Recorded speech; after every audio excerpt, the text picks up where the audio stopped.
A'udzu billahi minasy syaithanir rajim. Bismillahirrahmanirrahim. Alhamdulillahi rabbil alamin. Ar-Rahmanir-Rahim. Maliki yaumiddin.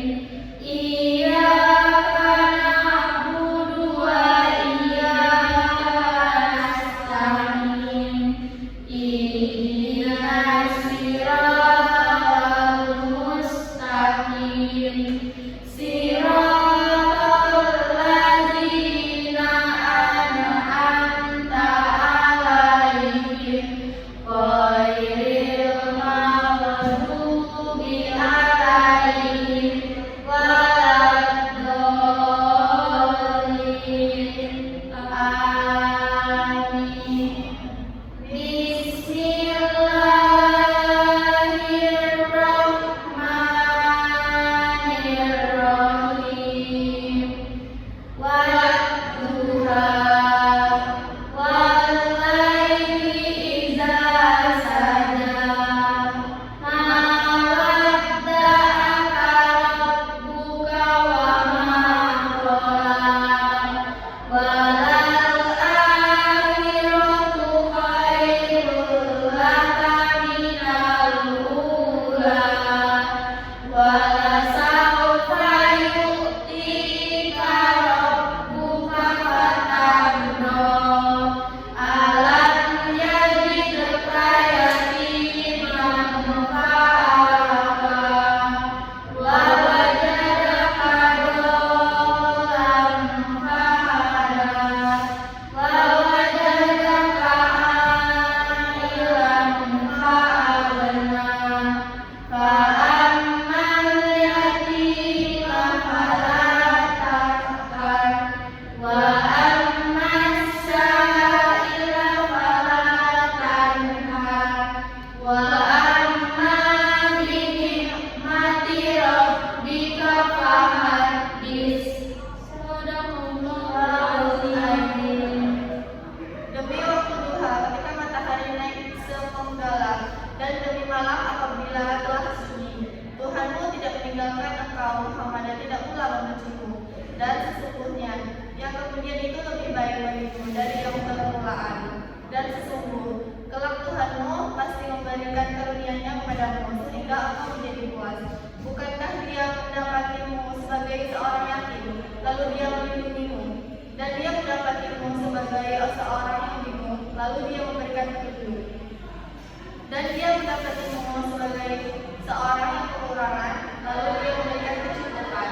Maka terhadap anak yatim janganlah engkau berlaku sewenang-wenang, dan terhadap orang yang meminta-minta janganlah engkau mengharginya, dan terhadap nikmat Tuhanmu hendaklah engkau nyatakan dengan bersyukur.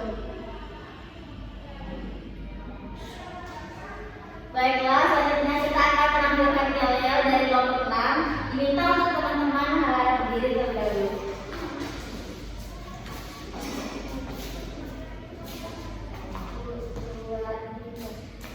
Tepuk semangat duha. Uhuhuhu. Hahaha. Uha-uha. Uha-uha. Uha. Semangatnya duha. Sekali lagi.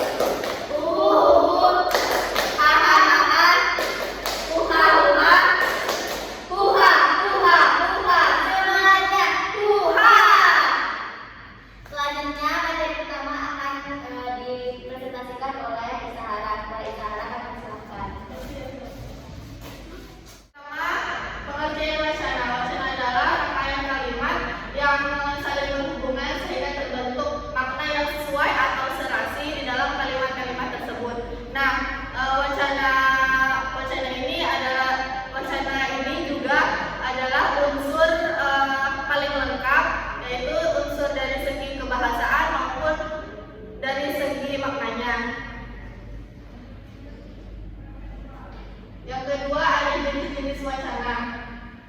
Wacana berdasarkan jenis-jenisnya dibagi menjadi 4, yaitu ada wacana deskripsi atau pemberian. Nah, wacana deskripsi ini adalah mendeskripsikan hasil dari pengamatan atau perasaan pengarang dengan tujuan untuk memfasilitasi terciptanya imajinasi pembaca, seolah-olah pembaca itu mengalami atau melihat dan merasakan apa yang ditulis oleh penulis. Yang kedua ada wacana narasi, penceritaan atau pemisahan. Nah, wacana narasi ini ragam wacana yang menceritakan bagaimana suatu peristiwa atau kronologi cerita dengan memberikan makna yang memungkinkan pembaca bisa mendapatkan pelajarannya di cerita tersebut. Nah, kemudian ada wacana eksposisi atau paparan. Wacana eksposisi ini adalah untuk menyampaikan atau menggambarkan sesuatu yang menambah pengetahuan atau perspektif pembaca tanpa mempengaruhi pikiran, perasaan, dan juga sikap dari pembaca tersebut. Yang keempat ada wacana persuasi. Nah, wacana persuasi ini adalah digunakan untuk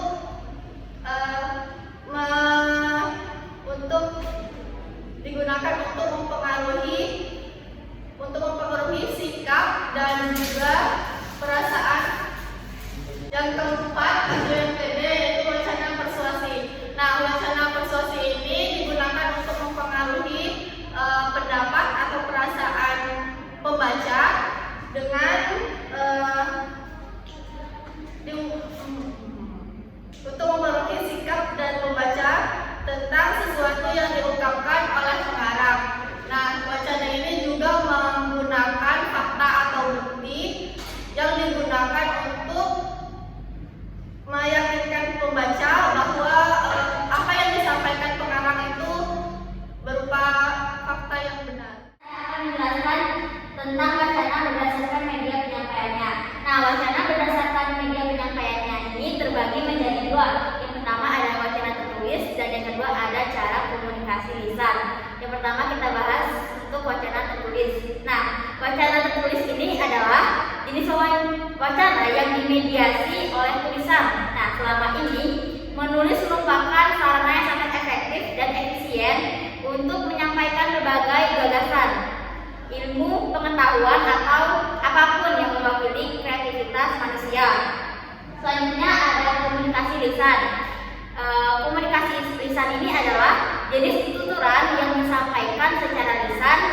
Nah, jenis ini sering disebut sebagai ucapan secara lisan. Nah, jenis ini sering disebut sebagai ucapan atau lisan tadi.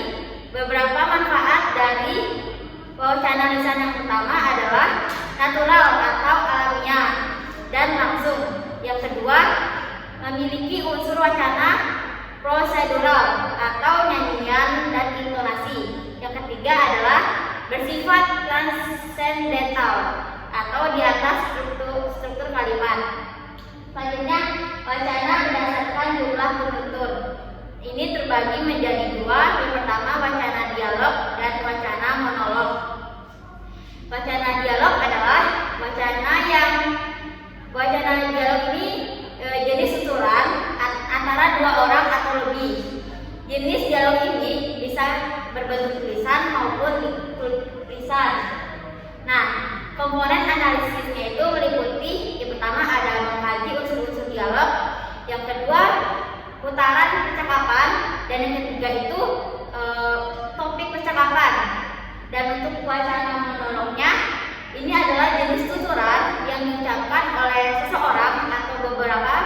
Bentuk monolog adalah yang pertama ada pidato, yang kedua ada pembaca, yang ketiga ada puisi, yang keempat ada khutbah Jumat, yang kelima ada warta berita dan lain-lain. Selanjutnya kita akan bahas tentang unsur-unsur wacana. Yang pertama itu ada unsur internal. Unsur internal ini terbagi menjadi 2. Yang pertama ada kedua itu teks dan makna. Untuk kata dan frasa ini seperti yang sering kita pahami saat ini, sebuah kalimat selalu dilihat sebagai gabungan dari beberapa kata yang menyatu dengan intonasi yang sempurna untuk menciptakan makna. Dan untuk teks dan konteks, istilah teks ini lebih dekat dengan yang artinya bahasa tulisan dan bahasa lisan.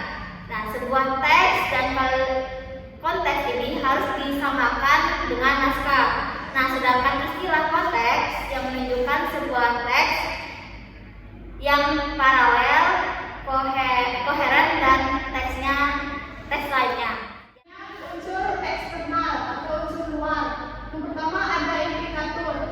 Implikatur adalah pernyataan yang menunjukkan sesuatu yang berbeda dari apa yang dinyatakan secara tegas. Menurut pernyataan lain, implikatur adalah pernyataan yang salah, kelalaian atau kepercayaan yang salah pada kebaikan diri. Yang kedua, diagnosis dugaan adalah prasangka, perkiraan atau referensi tentang konteks dan situasi bahasa yang menjadi bentuk bahasa itu dan berguna untuk penutur dan pendengarnya.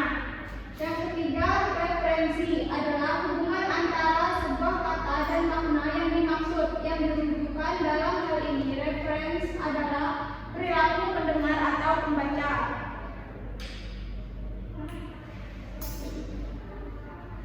Selanjutnya, syarat-syarat wacana. Untuk membentuk sebuah wacana yang utuh, terdapat syarat-syarat sebagai berikut. Yang pertama, topik. Topik adalah suatu konsep yang dibahas dalam suatu wacana. Anda dapat menggunakan pernyataan tentang mengapa seseorang bertengkar, apa yang mereka katakan satu sama lain, apa yang mereka pikirkan, dan hal-hal yang dinyatakan dalam suatu wacana sebagai redaksi. Yang kedua, tuturan pengantar topik. Topik harus disajikan sedemikian rupa sehingga makna yang dihilangkan dari beberapa kalimat menjadi tidak dapat digunakan, karena tujuan dari tuturan adalah untuk menghubungkan satu paragraf dengan paragraf lain yang membantu teks. Yang ketiga, kohesi dan koherensi. Kohesi adalah bahasa yang bermain dengan struktur atau ritme gramatikal tertentu, sedangkan koherensi adalah bahasa yang bermain dengan aspek-aspek tertentu dari sebuah teks. Dari perbandingan kohesi dan koherensi dapat dinyatakan bahwa kohesi merupakan bentuk keterpaduan, sedangkan koherensi merupakan keterpaduan makna. Sekian dari saya. Saya menjelaskan tentang holiday dan rasa membedakan kalimat itu utama kohesi gramatikal menjadi referensi. Yang pertama ada referensi ini dapat diartikan sebagai penaskah di teks yang mendorong ke dalam keharpaan di sekitar benda-benda seperti orang, tempat, dan benda lainnya. Referensi ini didasarkan pada standar akademia, yaitu yang pertama ada promina. Contohnya saya, Anda, dia, beliau. Yang kedua ada demonstratif, yaitu ini, itu, di sini atau di sana. Selanjutnya ada substitution. Substitution ini prosedur atau hasil penerjemah bahasa lain dalam bagian teks yang lebih besar untuk menjelaskan suatu struktur tertentu. Yang ketiga ada elipsis atau penghilang pelepasan. Di kalangan sebagai ikatan kosong, sebab itulah secara aktual tidak dikatakan. Selanjutnya ada conjunction atau kata hubung. Conjunction ini tulisan yang digunakan untuk menghubungkan kata-kata seperti kata, frase, dan perasa. Selanjutnya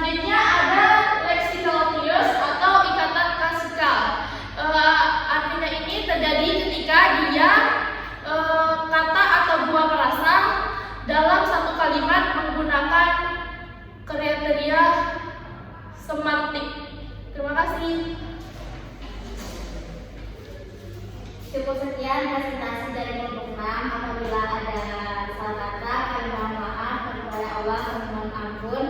Saya akhiri. Wabillahi taufiq wal hidayah.